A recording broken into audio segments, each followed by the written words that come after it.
ਸਤਿ ਸ਼੍ਰੀ ਅਕਾਲ। ਤੁਸੀਂ ਜੁੜੇ ਹੋਏ ਹੋ ਪੰਜਾਬੀ ਰੇਡੀਓ USA ਦੇ ਨਾਲ ਤੇ ਮੈਂ ਹਾਂ ਪ੍ਰਵੀਨ ਸ਼ਰਮਾ ਲੈ ਕੇ ਹਾਜ਼ਰ ਹਾਂ ਪ੍ਰੋਗਰਾਮ ਖਬਰ ਤੇ ਨਜ਼ਰ। ਖਬਰ ਤੇ ਨਜ਼ਰ ਪ੍ਰੋਗਰਾਮ ਦੇ ਵਿੱਚ ਕਈ ਅਹਿਮ ਤੇ ਕਈ ਖਾਸ ਖਬਰਾਂ ਨੂੰ ਲੈ ਕੇ ਚਰਚਾ ਕਰਨ ਦੇ ਲਈ ਮੇਰੇ ਨਾਲ ਜੁੜ ਚੁੱਕੇ ਨੇ ਪੰਜਾਬ ਤੋਂ ਪੱਤਰਕਾਰ ਦੀਪਕ ਸ਼ਰਮਾ ਚਨਾਰਥਲ ਜੀ। ਉਹਨਾਂ ਦਾ ਸਵਾਗਤ ਕਰਾਂਗੇ ਪਹਿਲਾਂ, ਫਿਰ ਕਰਾਂਗੇ ਕਈ ਖਾਸ ਖਬਰਾਂ ਨੂੰ ਲੈ ਕੇ ਚਰਚਾ। ਸ਼ਰਮਾ ਜੀ, ਸਤਿ ਸ਼੍ਰੀ ਅਕਾਲ ਜੀ, ਸਵਾਗਤ ਹੈ ਜੀ ਪੰਜਾਬੀ ਰੇਡੀਓ USA ਤੇ। ਸਤਿ ਸ਼੍ਰੀ ਅਕਾਲ ਪ੍ਰਵੀਨ ਜੀ, ਸਾਰੇ ਦਰਸ਼ਕਾਂ ਨੂੰ, ਸਰੋਤਿਆਂ ਨੂੰ ਮੇਰੀ ਪਿਆਰ ਭਰੀ ਸਤਿ ਸ਼੍ਰੀ ਅਕਾਲ ਜੀ। ਪ੍ਰੋਗਰਾਮ ਦੇ ਵਿੱਚ ਅੱਗੇ ਵਧਣ ਤੋਂ ਪਹਿਲਾਂ ਦੱਸਦੇ ਚੱਲੀਏ ਕਿ ਅੱਜ ਖਬਰ ਤੇ ਨਜ਼ਰ ਪ੍ਰੋਗਰਾਮ ਸਾਲ 2023 ਦੀ 17 ਮਾਰਚ ਦਾ ਪ੍ਰੋਗਰਾਮ ਹੈ ਤੇ ਦਿਨ ਸ਼ੁੱਕਰਵਾਰ ਹੈ। ਪ੍ਰੋਗਰਾਮ ਨੂੰ ਸਪਾਂਸਰ ਕਰਦੇ ਨੇ ਖਾਲਸਾ ਇੰਸ਼ੋਰੈਂਸ ਏਜੰਸੀ ਵਾਲੇ, ਜਿਨ੍ਹਾਂ ਤੋਂ ਤੁਸੀਂ ਹਰ ਤਰੀਕੇ ਦੀ ਇੰਸ਼ੋਰੈਂਸ ਲੈ ਸਕਦੇ ਹੋ। ਇੰਸ਼ੋਰੈਂਸ ਬਾਰੇ ਪਤਾ ਕਰਨ ਦੇ ਲਈ ਇਹਨਾਂ ਦਾ ਨੰਬਰ ਹੈ 408-272-2500। ਕਵਰਡ ਕੈਲੀਫੋਰਨੀਆ, ਓਬਾਮਾ ਕੇਅਰ ਤੇ ਮੈਡੀਕੇਅਰ ਨੂੰ ਲੈ ਕੇ ਅਮਰੀਕਾ ਭਰ ਦੇ ਵਿੱਚ ਇਹ ਸੇਵਾਵਾਂ ਦਿੰਦੇ ਨੇ। ਇਹਨਾਂ ਸੇਵਾਵਾਂ ਦਾ ਲਾਭ ਉਠਾਉਣ ਦੇ ਲਈ, ਕਿਸੇ ਵੀ ਤਰ੍ਹਾਂ ਦੀ ਪਾਲਿਸੀ ਦੇ ਵਿੱਚ ਚੇਂਜ ਕਰਵਾਉਣ ਦੇ ਲਈ ਅੱਜ ਹੀ ਡਾਇਲ ਕਰੋ 408-272-2500। ਟਰਕੀਆਨਾ ਇਮੀਗ੍ਰੇਸ਼ਨ ਲਾ ਫਰਮ ਵਾਲੇ ਜੇ ਟਰਕੀਆਨਾ ਅਟਾਰਨੀ ਟਰਕੀਆਨਾ ਦੇ ਨਾਲ ਤੁਸੀਂ US ਇਮੀਗ੍ਰੇਸ਼ਨ ਬਾਬਤ ਕੋਈ ਵੀ ਸਲਾਹ ਕਰਨੀ ਚਾਹੁੰਦੇ ਹੋ ਜਾਂ ਕੋਈ ਸਵਾਲ ਪੁੱਛਣਾ ਤੇ ਉਹਨਾਂ ਦਾ ਨੰਬਰ ਹੈ 4159090503। ਗੁਰਦੀਪ ਸਿੰਘ ਬਿਰਦੀ ਕਲੋਵੇ, ਸਤਨਾਮ ਸਿੰਘ ਸ਼ੇਰਗਿੱਲ ਸਿਲਮਾ, ਜਗਤਾਰ ਸਿੰਘ ਆਨੰਦਪੁਰੀ ਫਰੀਮੌਂਟ, ਮਨਦੀਪ ਸਿੰਘ ਸੈਨ ਹੋਜ਼ੇ, ਮਨਜੀਤ ਸਿੰਘ ਸੈਨ ਹੋਜ਼ੇ, ਇਹਨਾਂ ਸਾਰੇ ਹੀ ਸਪਾਂਸਰ ਦਾ ਬਹੁਤ ਬਹੁਤ ਧੰਨਵਾਦ। ਤੇ ਜੇਕਰ ਤੁਸੀਂ ਵੀ ਇਹਨਾਂ ਪ੍ਰੋਗਰਾਮਾਂ ਨੂੰ ਸਪਾਂਸਰ ਕਰਨਾ ਚਾਹੁੰਦੇ ਹੋ ਤਾਂ ਸਟੂਡੀਓ ਦਾ ਨੰਬਰ ਹੈ 4082725200। ਪੰਜਾਬੀ ਰੇਡੀਓ USA ਨੂੰ ਇਸ ਵੇਲੇ ਤੁਸੀਂ AM FM ਸਟੇਸ਼ਨਸ ਦੇ ਨਾਲ ਰੇਡੀਓ ਸੈੱਟ ਤੇ, ਨੈੱਟ ਤੇ, mobile app, social media platforms, Facebook, YouTube ਤੇ ਸੁਣ ਰਹੇ ਹੋ, ਦੇਖ ਰਹੇ ਹੋ। ਸਾਰੇ ਹੀ ਦਰਸ਼ਕਾਂ ਦਾ ਪ੍ਰੋਗਰਾਮ ਦੇ ਵਿੱਚ ਸਵਾਗਤ ਹੈ। ਸ਼ਰਮਾ ਜੀ, ਖਬਰਾਂ ਦੇ ਵੱਲ ਆਈਏ ਤੇ ਸ਼ੁਰੂਆਤ ਕਰੀਏ ਪੰਜਾਬ ਸਰਕਾਰ ਤੋਂ। ਇਨਕਲਾਬ ਜ਼ਿੰਦਾਬਾਦ ਆਮ ਆਦਮੀ ਪਾਰਟੀ ਨੇ ਨਾਰਾ ਲੈ ਕੇ ਆਂਦਾ, ਤਾਂ ਵੀ ਬਣੀਆਂ ਉਸੇ ਰੰਗ ਦੀਆਂ ਜਿਹੜੀਆਂ ਇਨਕਲਾਬ ਦੇ ਰਾਖੇ ਜਾਂ ਇਨਕਲਾਬ ਲਈ ਕੁਰਬਾਨੀਆਂ ਕਰਨ ਵਾਲੇ ਸ਼ਹੀਦ ਮਹਾਨ ਲੋਕ ਬੰਨ੍ਹਦੇ ਹੁੰਦੇ ਸੀਗੇ। ਪਰ ਖਬਰ ਜਿਹੜੀ ਹੈ ਉਹਦਾ ਕੁਛ ਨੈਰੇਟਿਵ, ਉਹਦਾ ਬਿਰਤਾਂਤ ਕੁਛ ਬਿਲਕੁਲ ਉਲਟ ਹੈ। ਖਬਰ ਕਹਿ ਰਹੀ ਹੈ ਕਿ ਭਗਤ ਸਿੰਘ ਦੇ ਵਾਰਸਾਂ ਨੂੰ ਨਹੀਂ ਲੱਭ ਰਹੇ ਭਗਤ ਸਿੰਘ ਸਨਮਾਨ ਦੇ ਲਈ ਪੰਜਾਬ ਦੇ ਵਿੱਚੋਂ ਨੌਜਵਾਨ। ਕੱਲ੍ਹ ਹੀ ਤੁਸੀਂ ਦੱਸ ਕੇ ਹਟੇ ਆ ਕਿ ਕਿੱਡੀ ਵੱਡੀ ਗਿਣਤੀ ਹੈ ਪੰਜਾਬ ਦੇ ਵਿੱਚ ਨੌਜਵਾਨਾਂ ਦੀ। ਬਿਲਕੁਲ ਪ੍ਰਵੀਨ ਜੀ, ਕੱਲ ਆਪਾਂ ਗੱਲ ਕਰ ਸੀ ਕਿ 37% ਨੌਜਵਾਨ ਸਾਡੇ ਜਿਹੜੇ ਪੜ੍ਹੇ ਲਿਖੇ ਹੋ ਕੇ ਵੀ ਵਿਹਲੇ ਆ ਪੰਜਾਬ 'ਚ। ਇਹ ਅੰਕੜਾ ਦੇਸ਼ ਦੇ ਅੰਕੜਿਆਂ ਨਾਲੋਂ ਵੱਧ ਹੈ। ਪਰ ਅੱਜ ਜਿਹੜੇ ਹਵਾਲੇ ਨਾਲ ਆਪਾਂ ਗੱਲ ਕਰ ਰਹੇ ਹਾਂ, ਪੰਜਾਬ ਦੇ ਵਿੱਚ ਇੱਕ ਨੌਜਵਾਨਾਂ ਲਈ, ਉਹਨਾਂ ਨੂੰ ਹਿੰਮਤ ਦੇਣ ਦੇ ਲਈ, ਚੰਗੇ ਕਾਰਜ ਕਰਨ ਦੇ ਲਈ, ਨਵਿਆਂ ਨੂੰ ਪ੍ਰੇਰਿਤ ਕਰਨ ਦੇ ਲਈ ਇੱਕ ਪੁਰਸਕਾਰ ਸ਼ੁਰੂ ਕੀਤਾ ਗਿਆ ਸੀ, ਇੱਕ ਸਨਮਾਨ ਸ਼ੁਰੂ ਕੀਤਾ ਗਿਆ ਸੀ, ਭਗਤ ਸਿੰਘ ਰਾਜ ਨੌਜਵਾਨ ਪੁਰਸਕਾਰ। ਕਿ ਜਿਹੜੇ ਨੌਜਵਾਨ ਨੇ ਉਹਨਾਂ ਨੂੰ ਸੂਬਾਈ ਆਧਾਰ ਦੇ ਉੱਤੇ, ਸੂਬੇ ਭਰ ਦੇ ਵਿੱਚੋਂ ਪੁਰਸਕਾਰ ਦਿੱਤਾ ਜਾਂਦਾ ਔਰ ਉਹਦੇ ਵਿੱਚੋਂ ਜ਼ਿਲ੍ਹੇ ਚੋਂ 2-2 ਬੱਚੇ ਚੁਣੇ ਜਾਂਦੇ। ਹਰ ਜ਼ਿਲ੍ਹੇ ਚੋਂ 2-2 ਨੌਜਵਾਨਾਂ ਨੂੰ ਚੁਣ ਕੇ ਪੁਰਸਕਾਰ ਦਿੱਤਾ ਜਾਂਦਾ। ਪਰ ਅਫਸੋਸ ਇਸ ਗੱਲ ਦਾ ਕਿ ਪਿਛਲੀ ਸਰਕਾਰ ਤਾਂ ਭੁੱਲੇ ਗਈ। 5 ਸਾਲ ਉਹਨਾਂ ਨੇ ਇਹ ਪੁਰਸਕਾਰ ਦਿੱਤਾ ਹੀ ਨਹੀਂ ਜੀ। ਪਹਿਲਾਂ ਵੀ ਕਈ ਵਾਰ ਸਰਕਾਰਾਂ ਇਕੱਠੀਆਂ ਕਰਕੇ ਵੀ ਦਿੰਦੀ ਰਹੀ, ਪਰ ਇਹ ਫਿਰ ਵਿੱਚ ਟੁੱਟ ਕੇ ਚਾਹੇ ਜੁੜ ਕੇ ਕਿਸ ਤਰ੍ਹਾਂ ਚੱਲਦਾ ਰਿਹਾ। ਪਰ ਪਿਛਲੇ 5 ਸਾਲਾਂ ਤੋਂ ਜਦੋਂ ਇਹ ਇਨਾਮ ਦਿੱਤਾ ਹੀ ਨਹੀਂ ਗਿਆ, ਇਹ ਸਨਮਾਨ ਦਿੱਤਾ ਹੀ ਨਹੀਂ ਗਿਆ, ਨੌਜਵਾਨਾਂ ਦੇ ਲਈ ਕੋਈ ਅਜਿਹੇ ਸਮਾਗਮ ਕੀਤੇ ਨਹੀਂ ਗਏ, ਖਾਸ ਕਰ ਇਹ ਯੁਵਕ ਸੇਵਾਵਾਂ ਵਿਭਾਗ ਆ ਜਿਹੜਾ, ਉਹਦੇ ਵੱਲੋਂ ਚਲਾਇਆ ਜਾਂਦਾ, ਜਿਹਦੇ ਵੱਲੋਂ ਪਿੰਡਾਂ 'ਚ ਪੇਂਡੂ ਵਿਕਾਸ ਕੈਂਪ, ਨੌਜਵਾਨ leadership training camp, adventure camp, ਏਦਾਂ ਕੈਂਪ ਲਾਏ ਜਾਂਦੇ ਰਹੇ ਨੇ। ਸੋ ਇਸ ਲਈ ਉਸ ਹਵਾਲੇ ਨਾਲ ਇਹ ਤਾਂ ਕਿ ਨੌਜਵਾਨ ਦੇਸ਼ ਭਰ ਦੇ ਵਿੱਚ ਜੋ ਤਬਦੀਲੀਆਂ ਆ ਰਹੀਆਂ, ਦੁਨੀਆ ਜੋ ਤਬਦੀਲੀਆਂ ਆ ਰਹੀਆਂ, ਨਵੀਂ ਲੀਡਰਸ਼ਿਪ ਉੱਭਰ ਸਕੇ, ਨਵਾਂ ਵਿਚਾਰ ਉੱਭਰ ਸਕੇ, ਉਹਦੇ ਲਈ ਇਹ ਤਿਆਰ ਕਰਨ ਦਾ ਕੰਮ ਕਰਦਾ। ਪਰ ਲਗਭਗ ਇਹਨਾਂ ਕੋਲ ਪਿਛਲੇ 5 ਸਾਲਾਂ 'ਚ ਤੇ ਆ ਹੁਣ 1 ਸਾਲ, 6 ਸਾਲ ਲਗਭਗ ਇਹਨਾਂ ਕੋਲ, ਇਸ ਵਿਭਾਗ ਕੋਲ ਕਰਨ ਲਈ ਕੁਛ ਨਹੀਂ ਸੀ, ਕਿਉਂਕਿ ਪੱਲੇ ਦਾਣੇ ਹੀ ਨਹੀਂ ਸੀ ਤੇ ਕਿਸੇ ਨੇ ਕੋਈ ਹੁੰਗਾਰਾ ਨਹੀਂ ਦਿੱਤਾ। ਇਸ ਲਈ 6 ਸਾਲ ਤੋਂ ਇਹ ਮਹਿਕਮਾ ਬਿਲਕੁਲ ਡੱਡ ਪਿਆ ਜੀ। ਪਰ ਹੁਣ ਅਚਾਨਕ ਮਾਨ ਸਰਕਾਰ ਨੂੰ ਯਾਦ ਆਇਆ ਕਿ 23 ਮਾਰਚ ਆ ਰਹੀ ਆ ਤੇ ਆਪਾਂ ਦੁਬਾਰਾ ਪੁਰਸਕਾਰ ਸ਼ੁਰੂ ਕਰੀਏ। ਠੀਕ ਹੈ। ਤੇ ਰੂਟੀਨ ਦੇ ਵਿੱਚ ਹਮੇਸ਼ਾ ਜਦੋਂ ਸਰਕਾਰ ਆਪਣੀਆਂ ਗਲਤੀਆਂ ਨੂੰ ਦੁਰਸਤ ਕਰਦੀਆਂ ਨੇ ਤਦ ਉਹ ਇਹੀ ਹੁੰਦਾ ਕਿ ਪਿਛਲੇ ਪੁਰਸਕਾਰ ਵੀ ਸਾਰੇ ਇਕੱਠੇ ਦੇ ਦਿੱਤੇ ਜਾਂਦੇ ਹੁੰਦੇ ਨੇ। ਪਰ ਮਾਨ ਸਰਕਾਰ ਕਹਿੰਦੀ ਪਿਛਲਿਆਂ ਵਾਲਾ ਸਾਨੂੰ ਕੋਈ ਠੇਕਾ ਨਹੀਂ, ਅਸੀਂ ਆਪਣੇ ਵਾਲਾ ਦੇਵਾਂਗੇ। ਠੀਕ ਹੈ। ਸੋ 2021 ਤੇ 22 ਦੇ ਲਈ ਬਕਾਇਦਾ ਨਾਮ ਮੰਗੇ ਗਏ ਪੰਜਾਬ ਦੇ ਜ਼ਿਲ੍ਹਿਆਂ ਚੋਂ। ਮਤਲਬ ਹੁਣ 46 ਇਨਾਮ ਬਣਦੇ ਨੇ, 46 ਨੌਜਵਾਨ ਲੱਭਣੇ ਨੇ ਪੰਜਾਬ ਚੋਂ, ਹਰੇਕ ਜ਼ਿਲ੍ਹੇ ਚੋਂ 2-2 ਜਵਾਕ ਜੀ। ਤੇ ਉਹ 46 ਨੌਜਵਾਨ ਲੱਭਣ ਲਈ ਜਦੋਂ ਪੰਜਾਬ ਸਰਕਾਰ ਨੇ ਪ੍ਰਵੀਨ ਜੀ ਇਸ਼ਤਿਹਾਰ ਦਿੱਤਾ ਜਾਂ ਯੁਵਕ ਸੇਵਾ ਵਿਭਾਗ ਨੇ ਮੰਗ ਕੀਤੀ, ਉਹ ਵਾਇਆ DC ਆਉਂਦੇ ਨੇ ਨਾਮ। ਠੀਕ ਹੈ। ਸੋ ਉਹਦੇ ਲਈ ਮਤਲਬ ਕਿ 30 ਨਵੰਬਰ ਤੱਕ ਦਾ ਸਮਾਂ ਮਿੱਥਿਆ ਕਿ 30 ਨਵੰਬਰ ਤੱਕ ਉਹ ਨਾਮ ਪੂਰੇ ਆ ਜਾਣ। ਹੁੰਦਾ ਕੀ ਹੈ ਕਿ ਹਰੇਕ ਜ਼ਿਲ੍ਹੇ ਦੇ DC ਵੱਲੋਂ 5 ਜਾਂ 6 ਨਾਮਾਂ ਦੀ, ਘੱਟੋ ਘੱਟ 5 ਨਾਮ ਤਾਂ ਮੰਨੇ ਜਾਂਦੇ ਨੇ, ਕੋਈ ਲਿਸਟ ਬਣਾ ਕੇ ਭੇਜਦੇ ਨੇ। ਉਹ ਆਪਣੇ ਇਲਾਕੇ ਦੀਆਂ ਟੀਮਾਂ ਰਾਹੀਂ, ਆਪਣੇ ਦਫ਼ਤਰੀ ਅਮਲੇ ਫਲੇ ਰਾਹੀਂ, ਸਥਾਨਕ ਸੰਸਥਾਵਾਂ ਰਾਹੀਂ, ਇਹਨਾਂ ਸਕੂਲਾਂ ਕਾਲਜਾਂ ਰਾਹੀਂ, ਉਹ 15 ਅਗਸਤ 26 ਜਨਵਰੀ ਦੇ ਸਮਾਗਮਾਂ ਰਾਹੀਂ ਜਿਹੜੇ ਨੌਜਵਾਨ ਉੱਭਰਦੇ ਨੇ, ਦਿਖਦੇ ਨੇ, ਉਹਨਾਂ ਚੋਂ ਫਿਰ ਇੱਕ ਡਾਟਾ ਬਣਦਾ। ਉਹ ਡਾਟੇ ਦੇ ਵਿੱਚੋਂ 5 ਜਾਂ 6 ਨਾਮ ਫਿਰ ਉਹ DC ਚੋਣ ਕਰਕੇ ਪੰਜਾਬ ਸਰਕਾਰ ਨੂੰ ਭੇਜ ਦਿੰਦੇ ਨੇ। ਉਹਨਾਂ ਚੋਂ ਫਿਰ 2 ਨਾਮ ਹਰੇਕ ਜ਼ਿਲ੍ਹੇ ਚੋਂ ਚੁਣ ਲਏ ਜਾਂਦੇ ਨੇ।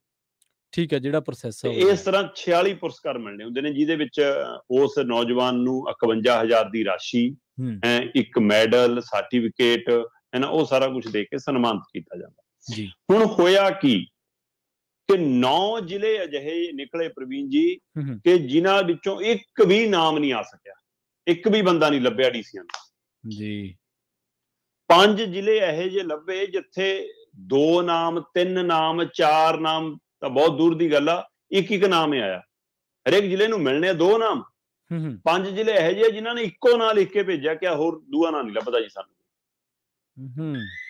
ਬਕਾਇਦਾ ਤੌਰ ਤੇ ਉੱਤੇ ਪੰਜਾਬ ਦੇ 9 ਜ਼ਿਲ੍ਹੇ ਲੁਧਿਆਣਾ, ਫਾਜ਼ਿਲਕਾ, ਫਿਰੋਜ਼ਪੁਰ, ਨਵਾਂ ਸ਼ਹਿਰ, ਗੁਰਦਾਸਪੁਰ, ਪਠਾਨਕੋਟ, ਤਰਨਤਾਰਨ, ਸੰਗਰੂਰ ਤੇ ਫਤਿਹਗੜ੍ਹ ਸਾਹਿਬ। ਅੱਛਾ, ਇਹ 9 ਜ਼ਿਲ੍ਹੇ ਉਹ ਨੇ ਜੀ ਜਿਨ੍ਹਾਂ ਕੋਲ ਕਹਿੰਦੇ ਕਿ ਇੱਕ ਵੀ ਯੋਗ ਉਮੀਦਵਾਰ ਨੀਗਾ। 30 ਨਵੰਬਰ ਤਰੀਕ ਰੱਖੀ ਸੀ ਅਪਲਾਈ ਕਰਨ ਦੀ। ਜਦੋਂ ਜ਼ਿਆਦਾ ਹੁੰਗਾਰਾ ਨਹੀਂ ਮਿਲਿਆ ਤਾਂ ਤਰੀਕ ਵਧਾ ਕੇ ਦਸੰਬਰ ਤੱਕ ਕਰਤੀ, ਤੇ ਪਰ ਤਾਂ ਵੀ ਆ ਸਥਿਤੀ ਆ। ਅੱਜ ਦੀ ਤਰੀਕ ਦੇ ਵਿੱਚ 9 ਜ਼ਿਲ੍ਹੇ ਬਿਲਕੁਲ ਖਾਲੀ ਰਹਿ ਗਏ, ਕਿਸੇ ਨੇ ਨਾਮ ਹੀ ਨਹੀਂ ਅਪਲਾਈ ਕੀਤਾ, ਹੈਨਾ। ਤੇ 29 ਕੁ ਨਾਮ ਕਹਿੰਦੇ ਇਕੱਠੇ ਹੋਏ ਨੇ। ਹੁਣ ਉਹਨਾਂ ਚੋਂ ਆਖਰੀ ਫੈਸਲਾ ਤਾਂ ਸਰਕਾਰ ਨੇ ਹੀ ਕਰਨਾ ਹੁੰਦਾ। ਪੰਜਾਬ ਸਰਕਾਰ ਨੇ, ਭਗਵੰਤ ਮਾਨ ਹੋਰੀ ਖੁਦ ਸਹੀ ਪਾਉਣਗੇ ਕਿਹਨੂੰ ਦੇਣਾ। ਪਰ ਇਹ ਤੋਂ ਵੀ ਅੱਗੇ ਗੱਲ ਕਿ ਕਈ ਜ਼ਿਲ੍ਹੇ ਜਿਹੜੇ ਇਹੋ ਜਿਹੇ ਨਿਕਲੇ, 5 ਜ਼ਿਲ੍ਹੇ ਜਿਨ੍ਹਾਂ ਨੇ ਇੱਕ ਨਾਮ ਭੇਜਿਆ, ਮਤਲਬ ਉਹਨਾਂ ਕੋਲ 2 ਬੱਚੇ ਵੀ ਨਹੀਂ ਮਿਲੇ। ਉਹਦੇ ਵਿੱਚੋਂ ਜਿਵੇਂ ਤੁਸੀਂ ਦੇਖ ਸਕਦੇ ਹੋ ਕਿ ਮੋਗਾ ਜ਼ਿਲ੍ਹਾ, ਅੰਮ੍ਰਿਤਸਰ ਜ਼ਿਲ੍ਹਾ, ਮਰੇਲਕੋਟਲਾ, ਫਰੀਦਕੋਟ, ਕਪੂਰਥਲਾ, ਹੈਨਾ, ਇਹ ਅਜਿਹੇ ਨੇ ਜਿੱਥੇ ਇੱਕ ਨਾਮ ਮਤਲਬ ਲੱਭਿਆ। ਹੁਣ ਪੁਰਾਣਾ ਬੈਕਲੌਗ ਕਹਿੰਦੇ ਅਸੀਂ ਛੱਡਤਾ, ਪੁਰਾਣੇ ਸਾਲਾਂ ਲਈ ਲੱਭਣੇ ਨਹੀਂ ਗਏ, ਸਿਰਫ 1 ਸਾਲ ਲਈ ਦੇਣੇ ਨੇ, ਤੇ ਉਹ ਵੀ 23 ਮਾਰਚ ਤੱਕ ਦੇਣੇ ਨੇ। ਤੇ ਅੱਜ ਦੀ ਤਰੀਕ ਤੱਕ ਅਜੇ ਤੱਕ 18 ਮਾਰਚ ਹੋ ਗਈ, ਅਜੇ ਤੱਕ ਨਾ ਹੀ ਪੂਰੇ ਨਹੀਂ ਗਏ। ਇਹਦਾ ਮਤਲਬ 46 ਇਨਾਮ ਦੇਣੇ ਵੀ ਔਖੇ ਨੇ। ਫਿਰ ਕੀ ਪਾਰਟੀ ਦੇ ਵਰਕਰਾਂ ਚੋਂ ਲੱਭ ਕੇ ਦੇਣੇ ਆ, ਕੀ ਡੰਮੀ ਦੇਣੇ ਆ, ਕਿ ਬਿਨਾਂ ਸੋਚੇ ਸਮਝੇ ਫਿਰ ਸਿਫਾਰਸ਼ੀ ਦੇਣੇ ਆ, ਕਿਵੇਂ ਕਰਨੇ ਆ? ਇੱਕ ਨਵਾਂ ਬਖੇੜਾ ਨਾ ਖੜਾ ਹੋ ਜਾਵੇ। 15 ਤੋਂ ਲੈ ਕੇ 35 ਸਾਲ ਤੱਕ ਵਾਲੇ ਨੌਜਵਾਨ ਇਨਾਮ ਵਜੋਂ ਵਰਤਿਆ ਜਾਂਦਾ। ਠੀਕ ਹੈ, 15 ਤੋਂ 35 ਸਾਲ ਵਾਲੇ ਉਹਦੇ ਵਿੱਚ ਵੀ ਨਹੀਂ ਲੱਭ ਰਹੇ। ਹੁਣ ਇਹ ਆਪਣੇ ਆਪ 'ਚ ਵੱਡਾ ਸਵਾਲ ਖੜਾ ਹੋ ਗਿਆ। ਮੀਥੇਰ ਕਹਿੰਦੇ ਅਸੀਂ ਸ਼ਰਤਾਂ 'ਚ ਵੀ ਤਬਦੀਲੀਆਂ ਕਰਨ ਬਾਰੇ ਸੋਚ ਰਹੇ ਹਾਂ ਜੀ। ਫਿਰ ਹੁਣ ਇਹਦੇ ਨਾਲ ਲੱਭਣ ਪਿੱਛੇ ਕੀ ਕਰਨਾ? ਕਿ ਯੁੱਗ ਸੇਵਾ ਵਿਭਾਗ ਸਾਡਾ ਜਿਹੜਾ ਡੈਡ ਪਿਆ ਉਹ ਕਰਨਾ ਹੈ। ਇਹ ਨੌਜਵਾਨਾਂ ਦੇ ਕੈਂਪ ਨਹੀਂ ਲੱਗਦੇ, ਸਕੂਲਾਂ ਕਾਲਜਾਂ ਦੇ ਉਹੋ ਜਿਹੇ ਬੱਚੇ ਅੱਗੇ ਨਹੀਂ ਆ ਪਾ ਰਹੇ, ਕੋਈ ਸਾਡੇ ਇਲੈਕਸ਼ਨ ਨਹੀਂ ਹੁੰਦੀ ਇੱਥੇ ਯੂਨੀਵਰਸਿਟੀਆਂ ਕਾਲਜਾਂ ਦੀ, ਉਹਦੇ ਕਾਰਨ ਨਵੀਂ ਲੀਡਰਸ਼ਿਪ ਨਹੀਂ ਉੱਭਰ ਪਾਉਂਦੀ ਹੈ। ਸੋ ਇਹ ਕਾਰਨ ਹੈ। ਜਾਂ ਜਿਹੜਾ ਜਵਾਕ ਸਾਡਾ 10ਵੀਂ 12ਵੀਂ ਕਰਕੇ ਵਿਦੇਸ਼ਾਂ ਨੂੰ ਉੱਡ ਰਿਹਾ, ਉਹ ਇੱਕ ਕਾਰਨ ਹੈ। ਸੋ ਇਹ ਕਾਰਨ ਪੰਜਾਬ ਕੱਲੀ ਸਵਾਲ ਸਰਕਾਰ ਦਾ ਨਹੀਂ ਹੈ ਜੀ। ਇੱਥੇ ਖਾਮੀ ਇਹ ਮਾਨ ਸਰਕਾਰ ਦੀ ਖਾਮੀ ਨਹੀਂ ਹੈ ਕੋਈ ਇਹਦੇ ਵਿੱਚ। ਹੁਣ ਤਾਂ ਆਇਆਂ ਨੂੰ ਸਾਲ ਹੋਇਆ।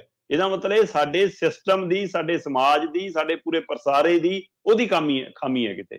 ਠੀਕ ਹੈ, ਕਿ ਇਸ ਲਈ ਇਸ ਗੱਲ ਤੇ ਗੌਰ ਕਰਨ ਦੀ ਲੋੜ ਹੈ ਕਿ ਪੱਗ ਬੰਨ ਲੈਣਾ, ਹੈਨਾ, ਭਗਤ ਸਿੰਘ ਦਾ ਨਾਅਰਾ ਲਾ ਲੈਣਾ, ਹੈਨਾ, ਉਹ ਵੀ ਗਿਆ ਸੀਗਾ। ਮਨਪ੍ਰੀਤ ਬਾਦਲ ਨੂੰ ਵੀ ਭਗਤ ਸਿੰਘ ਯਾਦ ਆਇਆ ਸੀ ਬਾਦਲਾਂ ਤੋਂ ਬਾਹਰ ਨਿਕਲ ਕੇ। ਸਹੀ ਹੈ, ਉਹ ਨਹੀਂ ਗੱਲ ਬਣੀ ਤਾਂ ਫਿਰ ਹੁਣ ਕਮਲ ਦਾ ਫੁੱਲ ਵੀ ਮਨਜ਼ੂਰ ਹੈ, ਹੁਣ ਭਾਰਤ ਮਾਤਾ ਵੀ ਮਨਜ਼ੂਰ ਹੈ, ਹੁਣ ਹਰ ਹਰ ਮੋਦੀ ਹੈ ਫਿਰ। ਬਿਲਕੁਲ। ਸੋ ਇਸ ਲਈ ਤੁਸੀਂ ਕਿਹੜਾ ਰੰਗ ਪਲਟ ਸਕਦੇ ਹੋ ਰਾਜਨੀਤੀ ਲਈ? ਕੁਛ ਨਹੀਂ।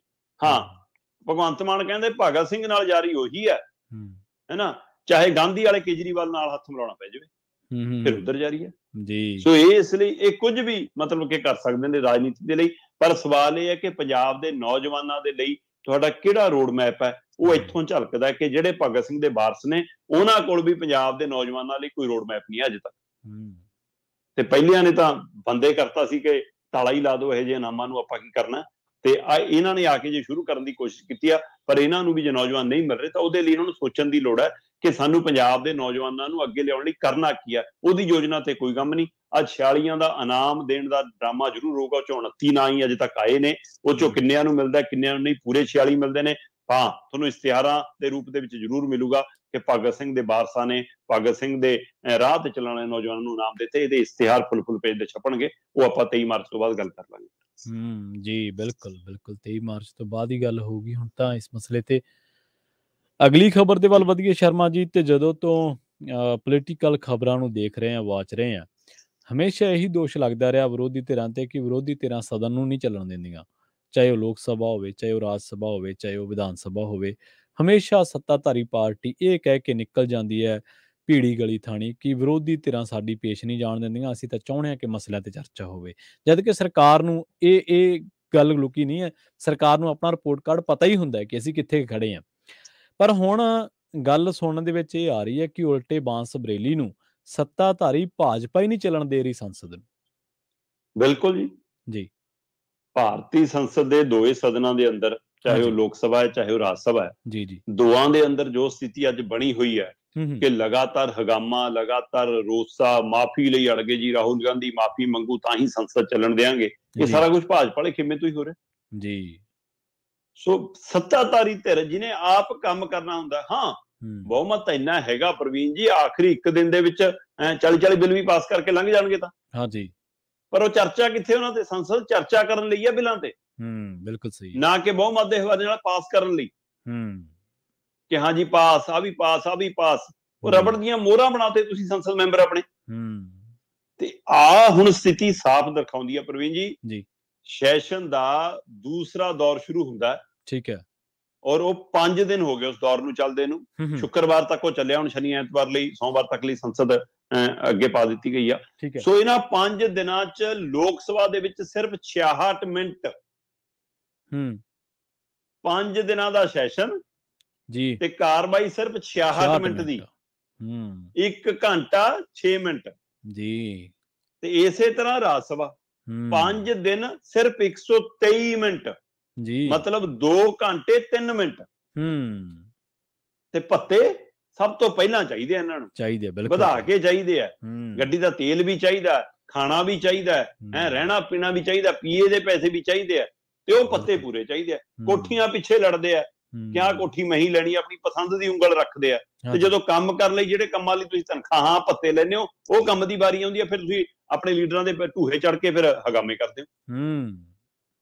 ਤੇ ਆਹ ਕੀ ਹੈ, 5 ਦਿਨਾਂ ਚ ਲੋਕ ਸਭਾ ਚ 66 ਮਿੰਟ ਸਿਰਫ ਕਾਰਵਾਈ ਹੋਈ, ਰਾਜ ਸਭਾ ਚ 123 ਮਿੰਟ ਹੋਈ। ਤੇ ਇਹ ਤੋਂ ਸਾਫ਼ ਸਮਝ ਆਉਂਦਾ ਕਿ ਕਾਰਵਾਈ ਕੋਈ ਚਲਾਉਣਾ ਹੀ ਨਹੀਂ ਚਾਹੁੰਦਾ, ਔਰ ਖਾਸ ਕਰ ਸੱਤਾਧਾਰੀ ਧਿਰ ਨਹੀਂ ਚਲਾਉਣਾ ਚਾਹੁੰਦੀ। ਅਸਲ ਚ ਕਾਰਨ ਕੀ ਹੈ ਪ੍ਰਵੀਨ ਜੀ? ਕਾਰਨ ਇਹਦੇ ਪਿੱਛੇ ਸਿੱਧਾ ਸਿੱਧਾ ਹੈਡਨਬਰਗ ਔਰ ਅਡਾਨੀ ਹੈ ਜੀ। ਅੱਛਾ, ਕਿਉਂਕਿ ਹੈਡਨਬਰਗ ਮਾਮਲੇ ਦੀ ਉਸ ਰਿਪੋਰਟ ਦੇ ਨਾਲ ਭਾਜਪਾ ਬੁਰੀ ਤਰ੍ਹਾਂ ਘਿਰ ਗਈ ਸੀ, ਨਰਿੰਦਰ ਮੋਦੀ ਬੁਰੀ ਤਰ੍ਹਾਂ ਘਿਰ ਗਏ ਸੀ, ਔਰ ਉਹਦੇ ਪਰਦੇ ਪਾਸ਼ ਹੋ ਰਹੇ ਸੀ, ਔਰ ਵਿਵਾਦਾਂ ਚ ਘਿਰ ਰਹੇ ਸੀ। ਜਵਾਬ ਦੇਣ ਦਾ ਦਬਾਅ ਬਣ ਗਿਆ ਸੀ ਕਿ ਇਹਨਾਂ ਨੂੰ ਅਚਾਨਕ ਇੱਕ ਲੱਭ ਗਿਆ ਸ਼ਗੂਫਾ ਕਿ ਅੱਛਾ ਰਾਹੁਲ ਗਾਂਧੀ ਸਾਡੇ ਖਿਲਾਫ ਬੋਲਿਆ ਆ ਜੀ, ਤੇ ਉਹ ਰਾਹੁਲ ਗਾਂਧੀ ਮਾਫੀ ਮੰਗੇ, ਇਸ ਨੂੰ ਲੈ ਕੇ ਹੁਣ ਸੱਤਾਧਾਰੀ ਸੰਸਦ ਨਹੀਂ ਚੱਲਣ ਦੇ। ਕਿਆ ਮੁੱਦਾ ਜੀ? ਹੁਣ ਰਾਹੁਲ ਗਾਂਧੀ ਮਾਫੀ ਮੰਗਣ ਨੂੰ ਲੈ ਕੇ ਤੇ ਉਧਰ ਅਡਾਨੀ ਨੂੰ ਲੈ ਕੇ ਦੋਈ ਧਿਰਾਂ ਹੁਣ ਆਮੋ ਸਾਹਮਣੇ ਨੇ, ਪਰ ਇਹ ਲੜਾਈ ਵੀ ਹੁਣ ਦੋ ਧਿਰਾਂ ਦੀ, ਸੱਤਾਧਾਰੀ ਔਰ ਵਿਰੋਧੀਆਂ ਦੀ ਨਹੀਂ ਹੈ। ਠੀਕ ਹੈ, ਇਹ ਐਨਡੀਏ, ਯੂਪੀ ਜਾਂ ਹੋਰ ਦਲਾਂ ਦੀ ਨਹੀਂ ਹੈ ਜੀ। ਇਹ ਲੜਾਈ ਵੀ ਸਿਰਫ ਭਾਜਪਾ ਤੇ ਕਾਂਗਰਸੀਆਂ ਦੀ ਬਣ ਕੇ ਰਹੇਗੀ। ਪ੍ਰਵੀਨ ਜੀ, ਤੁਸੀਂ ਹਾਲ ਦੇਖੋ ਕਿ ਭਾਜਪਾ ਦੇ ਕਾਂਗਰਸ ਦੀ ਲੜਾਈ ਦੇ ਵਿੱਚ ਦੋਵਾਂ ਦੇ ਸਾਥੀ ਚੁੱਪ ਨੇ ਹੁਣ।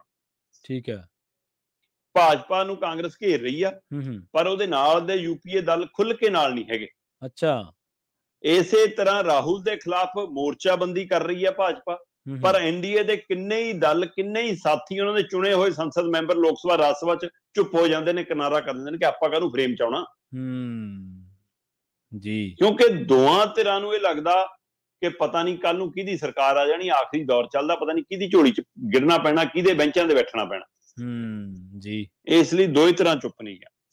ਬਜਟ ਸੈਸ਼ਨ ਦੇ ਦੌਰਾਨ ਮਤਲਬ ਸੰਸਦ ਦੇ ਅੰਦਰ ਤ੍ਰਿਣਮੂਲ ਕਾਂਗਰਸ ਤੇ ਸਮਾਜਵਾਦੀ ਪਾਰਟੀ, ਅੱਛਾ, ਇਹ ਆਪਣਾ ਅੱਡ ਡਫਲੀ ਵਜਾਉਣ ਲੱਗੇ। ਮਮਤਾ ਬੈਨਰਜੀ ਔਰ ਅਖਿਲੇਸ਼ ਦੀ ਮੀਟਿੰਗ ਹੋ ਲਈ। ਅਖਿਲੇਸ਼ ਹੋਰੀ ਕਲਕੱਤੇ ਪਹੁੰਚਦੇ ਨੇ। ਇਸ ਮੀਟਿੰਗ ਚ ਉਹਨਾਂ ਤੈਅ ਹੋ ਗਿਆ ਕਿ ਆਪਾਂ ਬਿਲਕੁਲ ਵੱਖਰਾ ਦਲ ਬਣਾ ਕੇ ਚੱਲੀਏ, ਉਹਦੇ ਵਿੱਚ ਹੋ ਸਕਦਾ ਬੀਜੂ ਦਲ ਵੀ ਨਾਲ ਆ ਜਾਵੇ ਇਹਨਾਂ ਦੇ। ਸੋ ਇਸ ਲਈ ਕਹਿੰਦੇ ਕਿ ਜਿਹਨੂੰ ਭਾਜਪਾ ਤੇ ਕਾਂਗਰਸ ਮਨਜ਼ੂਰ ਨਹੀਂ, ਉਹ ਸਾਡੇ ਨਾਲ ਆ ਜਾਓ।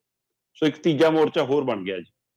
ਪਰ ਇੱਧਰ ਜਿਹੜਾ ਹੈ ਉਹ ਗੈਰ ਭਾਜਪਾ ਵਾਲਿਆਂ ਤੇ ਗੈਰ ਕਾਂਗਰਸੀਆਂ ਨੂੰ ਇਕੱਠੇ ਕਰ ਰਹੇ ਨੇ, ਤੇ ਇੱਧਰ ਦੂਸਰੇ ਪਾਸੇ ਇਹ ਕਹਿੰਦੇ ਕਿ ਨਹੀਂ ਜੀ, ਖੇਤਰੀ ਦਲਾਂ ਨੂੰ ਮਤਲਬ ਕਿ ਇਹ ਲੱਗਦਾ ਕਿ ਕੱਲ ਨੂੰ ਪਤਾ ਨਹੀਂਗਾ ਕਿ ਕਿਹਦੀ ਸਰਕਾਰ ਆ ਜਾਵੇ, ਕਿਹਦੇ ਹੱਥ ਡੋਰ ਆ ਜਾਵੇ, ਇਸ ਲਈ ਅਸੀਂ ਕਾਹਨੂੰ ਨੁਕਸਾਨ ਕਰਨਾ, ਕਿਸੇ ਨਾ ਕਿਸੇ ਤੇ ਨਹੀਂ ਬੈਠਣਾ ਬਣਾ, ਇਸ ਲਈ ਆਪਾਂ ਚੁੱਪੇ ਰਹੋ। ਸੋ ਇਹ ਦੋ ਵੱਡੇ ਕਾਰਨ ਬਣੇ। ਪਰ ਇਹਦੇ ਵਿੱਚੋਂ ਇੱਕ ਖਾਸ ਗੱਲ ਨਿਕਲੀ ਪ੍ਰਵੀਨ ਜੀ, ਠੀਕ ਹੈ, ਉਹ ਇਹ ਨਿਕਲੀ ਕਿ ਹੁਣ ਇੰਦਰਾ ਵੀ ਇਹਨਾਂ ਦੇ ਲਈ ਆਦਰਸ਼ਵਾਦੀ ਬਣ ਜਾ ਰਹੀ ਹੈ ਭਾਜਪਾ ਦੀ। ਅੱਛਾ, ਵਾਹ।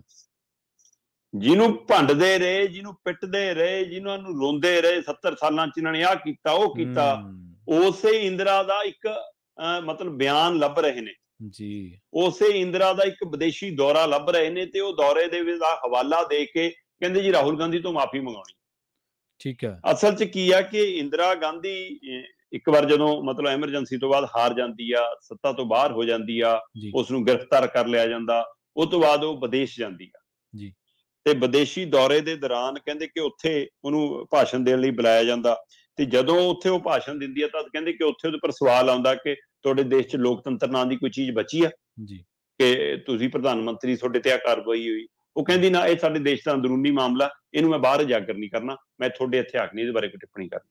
ਠੀਕ ਹੈ। ਤੇ ਹੁਣ ਉਹਦਾ ਹਵਾਲਾ ਦੇ ਕੇ ਕਿ ਦੇਖ ਭਾਈ ਹੈ ਤੇਰੀ ਮਤਲਬ ਕਿ ਦਾਦੀ ਤਾਂ ਐਂ ਕਰਦੀ ਸੀ, ਉਹ ਤਾਂ ਐਂ ਆਦਰਸ਼ਵਾਦੀ ਸੀ, ਹੁਣ ਭਾਜਪਾ ਨੂੰ ਇੰਦਰਾ ਵੀ ਮਨਜ਼ੂਰ ਹੈ ਇਹਦੇ, ਤੇ ਉਹਦਾ ਹਵਾਲਾ ਦੇ ਕੇ। ਸੋ ਇਸ ਲਈ ਕੁੱਲ ਮਿਲਾ ਕੇ ਸਾਫ਼ ਹੈ ਕਿ ਭਾਜਪਾ ਕੋਲ ਦੱਸਣ ਲਈ ਕੁਝ ਨਹੀਂ, ਭਾਜਪਾ ਕੋਲ ਤਰਕ ਕੋਈ ਨਹੀਂ, ਭਾਜਪਾ ਕੋਲ ਦਲੀਲ ਕੋਈ ਨਹੀਂ, ਅਡਾਨੀ ਦੇ ਮਾਮਲੇ ਤੇ ਜਵਾਬ ਕੋਈ ਨਹੀਂ, ਹੈਡਰਬਰਗ ਰਿਪੋਰਟ ਦਾ ਤੋੜ ਕੋਈ ਨਹੀਂ। ਇਸ ਲਈ ਉਹਨੂੰ ਹੁਣ ਇੰਦਰਾ ਦੀ ਝੋਲੀ 'ਚ ਡਿੱਗਣਾ ਪੈਣਾ ਹੈ, ਇੰਦਰਾ ਦਾ ਪੱਲਾ ਫੜਨਾ ਪੈਣਾ, ਤਾਂ ਕਿ ਅਸੀਂ ਰਾਹੁਲ ਤੋਂ ਮਾਫੀ ਮੰਗਾ ਲਈਏ ਤੇ ਸੰਸਦ 'ਚ ਸਾਡੀਆਂ ਨਾਕਾਮੀਆਂ, ਸਾਡੀਆਂ ਸਰਕਾਰ ਦੀਆਂ ਗਲਤੀਆਂ ਅਸੀਂ ਬਚਾ ਲਈਏ, ਤੇ ਫਿਰ ਏਦਾਂ ਹੀ ਸੰਸਦ ਲੰਘ ਜਾਵੇ। ਤਾਂ ਹੀ ਉਹਦਾ ਨਤੀਜਾ ਕਿ 5 ਦਿਨ ਸੰਸਦ ਚੱਲੇ ਤੇ ਗੱਲ ਹੋਵੇ ਸਿਰਫ 66 ਮਿੰਟ, 5 ਦਿਨ ਰਾਜ ਸਭਾ ਦੇ ਵਿੱਚ ਸੈਸ਼ਨ ਚੱਲੇ ਤੇ ਗੱਲ ਹੋਵੇ ਸਿਰਫ 123 ਮਿੰਟ, ਮਤਲਬ ਕੁੱਲ ਮਿਲਾ ਕੇ 3 ਘੰਟੇ 9 ਮਿੰਟ ਜੀ, ਦੋਵੇਂ ਸਭਾਵਾਂ 3 ਘੰਟੇ ਮਿੰਟ ਚੱਲੀ ਕੁੱਲ, ਮਤਲਬ ਇੱਕ ਘੰਟਾ 6 ਮਿੰਟ, ਦੂਜੀ 2 ਘੰਟੇ 3 ਮਿੰਟ। ਸੋ ਇਹ ਤੋਂ ਵੱਧ ਅਫਸੋਸਜਨਕ ਦੌਰ ਹੋਰ ਕੀ ਹੋਊਗਾ ਪ੍ਰਵੀਨ ਜੀ। ਬਿਲਕੁਲ ਸਹੀ ਹੈ। ਅਗਲੀ ਖਬਰ ਦੇ ਵੱਲ ਵਧੀਏ ਸ਼ਰਮਾ ਜੀ, ਤੇ ਗੱਲ ਕਰੀਏ ਮਨੀਸ਼ ਸਿਸੋਦੀਆ ਦੀ। ਮਨੀਸ਼ ਸਿਸੋਦੀਆ ਨੂੰ ਦੱਸਦੇ ਈਡੀ 5 ਦਿਨ ਹੋਰ ਰੜਕੂਗੀ ਹਲੇ। ਹਾਂ ਬਿਲਕੁਲ ਜੀ, ਮਨੀਸ਼ ਸਿਸੋਦੀਆ ਨੂੰ ਤਾਂ ਹੁਣ ਸਮਝ ਨਹੀਂ ਆਉਂਦਾ ਕਿ ਮੈਂ ਕਿਹੜੀ ਚਾਟੀ 'ਚ ਪਾ ਕੇ ਮੈਨੂੰ ਰਿੜਕੀ ਜਾਂਦੇ ਨੇ।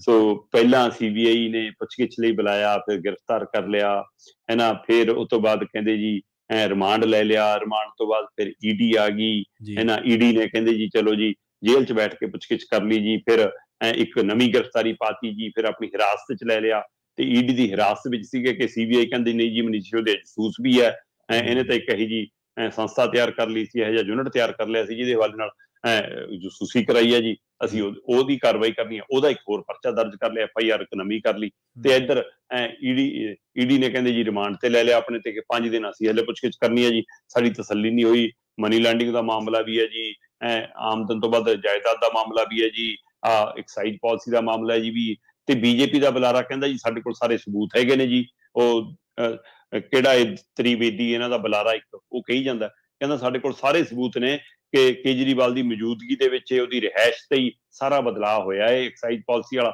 ਇਸ ਲਈ ਕੇਜਰੀਵਾਲ ਦਾ ਬਚਣਾ ਮੁਸ਼ਕਲ ਹੈ। ਤੇ ਉਧਰ ਰਾਘਵ ਚੱਡਾ, ਹੁਣ ਕੇਜਰੀਵਾਲ ਤੋਂ ਰਾਘਵ ਚੱਡਾ ਵੀ ਕਹੀ ਜਾਂਦਾ ਕਿ ਸਿਸੋਦੀਆ ਜੀ ਦੇ ਖਿਲਾਫ ਏਜੰਸੀਆਂ ਕੋਲ ਕੋਈ ਸਬੂਤ ਹੈ ਨਹੀਂਗਾ, ਧੱਕੇ ਨਾਲ ਫਸਾ ਰਹੇ ਨੇ ਕਿਉਂਕਿ ਆਮ ਆਦਮੀ ਪਾਰਟੀ ਤੋਂ ਡਰ ਲੱਗਦਾ। ਸੋ ਕੁੱਲ ਮਿਲਾ ਕੇ ਸਾਰੀ ਜੋ ਸਥਿਤੀ ਆ ਉਹ ਮਨੀਸ਼ ਸਿਸੋਦੀਆ ਲਈ ਤਾਂ ਨਜ਼ਰ ਆਉਂਦਾ ਕਿ ਰਿੜਕਿਆ ਉਹਨਾਂ ਨੂੰ ਜਾ ਰਿਹਾ, ਪਰ ਅਸਲ 'ਚ ਆਮ ਆਦਮੀ ਪਾਰਟੀ ਨੂੰ ਰਿੜਕਿਆ ਜਾ ਰਿਹਾ, ਆਮ ਆਦਮੀ ਪਾਰਟੀ ਦੀ ਸਰਕਾਰ ਨੂੰ ਰਿੜਕਿਆ ਜਾ ਰਿਹਾ। ਔਰ ਕੇਜਰੀਵਾਲ ਦੀ ਆਪਾਂ ਪਹਿਲੇ ਦਿਨ ਤੋਂ ਗੱਲ ਕਰ ਰਹੇ ਹਾਂ, ਇਹ ਰੋਜ਼ ਨਵੀਂ ਖਬਰ, ਰੋਜ਼ ਨਵੀਂ ਚਰਚਾ, ਰੋਜ਼ ਨਵਾਂ ਮਾਮਲਾ। ਕੁੱਲ ਮਿਲਾ ਕੇ ਕੇਜਰੀਵਾਲ ਨੂੰ ਦਿੱਲੀ ਦੇ ਵਿੱਚ ਰੋਕ ਕੇ ਰੱਖਣ ਦੀ ਕਵਾਇਦ ਅੱਜ ਤੋਂ ਸ਼ੁਰੂ ਹੋ ਗਈ ਹੈ ਜੀ। ਨਹੀਂ ਤਾਂ ਅਕਸਰ ਹੁੰਦਾ ਪ੍ਰਵੀਨ ਜੀ ਕਿ ਆਪਾਂ ਜਦੋਂ ਚੋਣਾਂ ਐਲਾਨ ਹੋ ਜਾਂਦੀਆਂ ਤਦ ਕਿਹਾ ਜਾਂਦਾ ਕਿ ਕਿਸੇ ਦੂਜੇ ਪਾਰਟੀ ਦੇ ਲੀਡਰ ਨੂੰ ਆਪਣੇ ਹੀ ਹਲਕੇ, ਜੇ ਲੋਕ ਸਭਾ ਹੈ ਤਾਂ ਲੋਕ ਸਭਾ, ਜੇ ਵਿਧਾਨ ਸਭਾ ਦਾ ਵਿਧਾਨ ਸਭਾ, ਉੱਥੇ ਰੋਕਣ ਦੇ ਲਈ ਜਾਣਬੁੱਝ ਕੇ ਕਈ ਵਾਰ ਤਕੜਾ ਉਮੀਦਵਾਰ ਪਾਰਟੀਆਂ ਤਾਰ ਦਿੰਦੀਆਂ ਕਿ ਬੇਸ਼ੱਕ ਹਾਰੇ ਜਾਈ, ਪਰ ਵੱਡਾ ਨਾਮੀ ਲੀਡਰ ਤਾਰ ਦੋ ਕਿ ਆਪਣੇ ਹੀ ਪ੍ਰਚਾਰ ਚੁੜ ਜਾਵੇ, ਹੋਰਾਂ ਲਈ ਵੋਟਾਂ ਮੰਗਣ ਨਾ ਜਾਵੇ। ਉਸੇ ਤਰ੍ਹਾਂ ਕੇਜਰੀਵਾਲ ਦੇ ਖਿਲਾਫ ਅੱਜ ਤੋਂ ਹੀ ਕੀ ਇਹ ਕਵਾਇਦ ਬਾਇਆ ਮਨੀਸ਼ ਸਿਸੋਦੀਆ ਸ਼ੁਰੂ ਹੋ ਗਈ ਹੈ ਕਿ ਕੇਜਰੀਵਾਲ ਦਿੱਲੀ ਚੋਂ ਨਾ ਨਿਕਲ ਸਕੇ, ਕੇਜਰੀਵਾਲ ਦਿੱਲੀ 'ਚ ਉਲਝ ਕੇ ਰਹਿ ਜਾਵੇ, ਦਿੱਲੀ 'ਚ ਫਸ ਕੇ ਰਹਿ ਜਾਵੇ, ਜਾਂ ਜਿਹੜੀ ਉਸਨੂੰ ਕਦੇ ਕਦੇ ਹਿੰਦੂਵਾਦ ਵਾਲੀ ਮਤਲਬ ਉਹਦੀ ਝਲਕ ਨਜ਼ਰ ਆ ਜਾਂਦੀ ਹੈ, ਜਾਂ ਮੁਸਲਮਾਨ ਭਾਈਚਾਰੇ ਦੇ ਖਿਲਾਫ ਉਹ ਵੀ ਖੜਾ ਨਜ਼ਰ ਆਉਂਦਾ, ਧਾਰਾ 270 ਹੋਵੇ, ਚਾਹੇ ਸ਼ਾਹੀਨ ਬਾਗ ਹੋਵੇ, ਚਾਹੇ ਕੁਝ ਹੋਰ ਅਜਿਹੇ ਮਸਲੇ ਹੋਣ ਜਿਹਨਾਂ ਦਾ ਚੁੱਪ ਵੱਟਦਾ ਕੇਜਰੀਵਾਲ, ਉਸ ਨੂੰ ਹੋਰ ਉਭਾਰਨਾ ਕਿ ਨਾ ਤੂੰ ਸਾਡੇ ਵਾਲੇ ਫਾਰਮੂਲੇ ਤੇ ਨੱਚ ਤਾਂ ਤੂੰ ਸਾਨੂੰ ਮਨਜ਼ੂਰ ਹੋਏਗਾ। ਕੀ ਉਹ ਬਾਇਆ ਕੇਜਰੀਵਾਲ ਨੂੰ ਬਾਇਆ ਮਨੀਸ਼ ਸਿਸੋਦੀਆ ਨਚਾਇਆ ਜਾ ਰਿਹਾ। ਸੋ ਇਹ ਸਾਰੇ ਪਹਿਲੂ ਕੁੱਲ ਮਿਲਾ ਕੇ 2024 ਦੀ ਵਿਸਾਤ ਵਜੋਂ ਨਜ਼ਰ ਆਉਂਦੇ ਨੇ। ਉਸ ਵਿਸਾਤ ਦੇ ਵਿੱਚ ਮੋਹਰੇ ED, CBI, ਇਨਕਮ ਟੈਕਸ ਨਜ਼ਰ ਆ ਰਹੇ ਨੇ, ਤੇ ਜਿਹਦੇ ਰਾਜਾ ਰਾਣੀ ਮੋਦੀ ਤੇ ਅਮਿਤ ਸ਼ਾਹ ਨੇ, ਤੇ ਇੱਧਰ ਹੁਣ ਕਿਹੜਾ ਕਾਲਾ ਮੋਹਰੇ ਸਾਬਤ ਹੋਣਾ ਤੇ ਕਿਹਨਾਂ ਨੇ ਚਿੱਟੇ ਮੋਹਰੇ, ਇਹ ਤਾਂ 24 ਦੱਸੂਗਾ ਜੀ। ਬਿਲਕੁਲ। ਗੱਲ ਕਰੀਏ ਲਾਰੈਂਸ ਬਿਸ਼ਨੋਈ ਦੀ ਸ਼ਰਮਾ ਦੀ, ਜਦੋਂ ਪਹਿਲੀ ਵੀਡੀਓ ਆਈ ਸੀ, ਇੰਟਰਵਿਊ ਆਈ ਸੀ, ਤਾਂ ਤਰ੍ਹਾਂ ਤਰ੍ਹਾਂ ਦੇ ਸਵਾਲ ਚੁੱਕੇ ਗਏ ਸੀ। ਪੰਜਾਬ ਸਰਕਾਰ ਨੂੰ ਮਾਰੀਦਿਆਂ ਨੂੰ ਡਿਫੈਂਡ ਕਰਨਾ ਪਿਆ, ਉਹਨਾਂ ਨੇ ਫੋਟੋਆਂ ਦਿਖਾਈਆਂ। ਪਰ ਜਿਹੜੀ ਹੁਣ ਨਵੀਂ ਵੀਡੀਓ ਆਈ ਹੈ, ਉਹ ਤਾਂ ਉਹੀ ਆ ਗਈ ਨਾ ਇੰਟਰਵਿਊ, ਜਿਹੜੀ ਦੇ ਵਿੱਚ ਜਿਹੋ ਜਿਹੀਆਂ ਉਹਨਾਂ ਨੇ ਫੋਟੋਆਂ ਹੋਣ ਵਾਲਾ ਤਾਜ਼ਾ ਹੁਲੀਆ ਦਿਖਾਇਆ ਸੀਗਾ। ਇੰਟਰਵਿਊ ਜਿੱਥੋਂ ਤੱਕ ਤਾਂ ਇੰਟਰਵਿਊ ਦਾ ਮਸਲਾ, ਆਪਾਂ ਪਿਛਲੇ ਇੰਟਰਵਿਊ 'ਚ ਵੀ ਗੱਲ ਕੀਤਾ ਸੀ ਹਾਂਜੀ ਕਿ ਲਾਰੈਂਸ ਬਿਸ਼ਨੋਈ ਦੇ ਜਿਹੋ ਜਿਹੇ ਬੋਲ ਨੇ, ਉਹ ਕਹਿੰਦਾ ਸਲਮਾਨ ਖਾਨ ਨੇ ਕਾਲਾ ਹਿਰਨ ਮਾਰਿਆ ਹੈ ਨਾ, ਤੇ ਇਸ ਲਈ ਉਹ ਸਾਡੇ ਭਾਈਚਾਰੇ ਤੋਂ ਸਾਡੇ ਉੱਥੇ ਮੰਦਿਰ ਆ ਕੇ ਮਾਫੀ ਮੰਗੇ, ਤੇ ਪਰ ਆਪਣੇ ਬੰਦੇ ਮਾਰਨ ਤੇ ਕਹਿੰਦਾ ਕੋਈ ਅਫਸੋਸ ਨਹੀਂ। ਤੇ ਉਹੀ ਦੂਜੀ ਇੰਟਰਵਿਊ 'ਚ ਉਹ ਕਹਿੰਦਾ ਕਿ ਸਿੱਧੂ ਮੂਸੇਵਾਲੇ ਦੀ ਸਰੀਰ ਨਾਲ ਸਾਡੀ ਦੁਸ਼ਮਣੀ ਸੀ, ਹੁਣ ਉਹ ਆਤਮਾ ਬਣ ਗਈ, ਹੁਣ ਆਤਮਾ ਪਰਮਾਤਮਾ 'ਚ ਲੀਨ ਹੋ ਗਈ, ਹੁਣ ਇਸ ਲਈ ਕੋਈ ਉਹਦੇ ਮਾਪਿਆਂ ਨਾਲ ਸਾਡਾ ਕੋਈ ਉਹ ਨਹੀਂਗਾ, ਅਸੀਂ ਨਾ ਕੋਈ ਚਿੱਠੀ ਲਿਖੀ ਨਾ ਧਮਕੀ ਦਿੱਤੀ, ਸਾਡਾ ਉਹਦੇ ਮਾਪਿਆਂ ਨਾਲ ਕੋਈ ਲੜਾਈ ਨਹੀਂ। ਮਤਲਬ ਤੁਸੀਂ ਬੰਦੇ ਮਾਰਨ ਦੀ ਮਾਫੀ ਨਹੀਂ ਮੰਗਣੀ ਜੀ। ਤੇ ਇਹ ਇੱਕ ਪਹਿਲੂ। ਫਿਰ ਪਿਛਲੀ ਵਾਰ ਜਿਹੜਾ ਪਹਿਲੂ ਦੂਸਰਾ, ਡੀਜੀਪੀ ਨੇ ਬਚਾਅ ਕੀਤਾ ਕਿ ਨਹੀਂ ਬਠਿੰਡਾ ਜੇਲ੍ਹ ਚੋਂ ਨਹੀਂ ਹੋਈ। ਅਸੀਂ ਨਹੀਂ ਕਹਿੰਦੇ ਪ੍ਰਵੀਨ ਜੀ ਬਠਿੰਡਾ ਜੇਲ੍ਹ ਚੋਂ ਹੋਈ, ਅਸੀਂ ਨਹੀਂ ਕਹਿੰਦੇ ਪ੍ਰਵੀਨ ਜੀ ਰਾਜਸਥਾਨ ਦੀ ਜੇਲ੍ਹ ਚੋਂ ਹੋਈ, ਅਸੀਂ ਨਹੀਂ ਕਹਿੰਦੇ ਕਿਸੇ ਪੁਲਿਸ ਦੇ ਥਾਣੇ ਚੋਂ ਹੋਈ, ਪਰ ਹੋਈ ਤਾਂ ਕਿਸੇ ਪੁਲਿਸ ਦੀ ਕਸਟਡੀ ਚੋਂ ਨਾ, ਹਾਂਜੀ ਪੁਲਿਸ ਦੀ ਗਿਰਫਤ ਚੋਂ ਹੋਈ ਨਾ। ਭਾਰਤੀ ਕਾਨੂੰਨ ਦੇ ਤਹਿਤ ਉਹ ਕੈਦੀ ਹੈ ਨਾ, ਉਹ ਜੇਲ੍ਹ ਚ ਹੈ ਨਾ ਜੀ, ਤੇ ਉਹ ਗਿਰਫਤ ਚ ਹੈ ਨਾ ਜੀ।